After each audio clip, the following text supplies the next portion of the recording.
Akashvani eight 90। मैं श्रीमती जिम्मा किस्पोट्टा, व्याख्याता अर्थशास्त्र, शिवम विहार कॉलोनी, रायगढ़, छत्तीसगढ़ में रहती हूँ। आकाशवाणी के 90 वर्ष पूर्ण होने की खुशी में बधाई एवं शुभकामनाएं देती हूँ।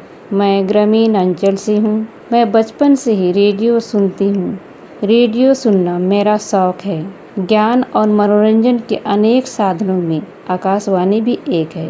मैं रायगढ़ आकाशवाणी सुनना ज़्यादा पसंद करती हूँ, जहाँ मुझे विभिन्न प्रकार के ज्ञानवर्धक जानकारी मिलती रहती है। साथ ही साथ देश विदेश के प्रांतीय स्तर के तरह तरह के समाचार प्राप्त होते रहते हैं। इसके अलावा विविध भारती, युवानी, किसान वाणी, घटना चक्र, छत्तीसगढ़ी लोकगीत बहुत ही लोकप्रिय हैं।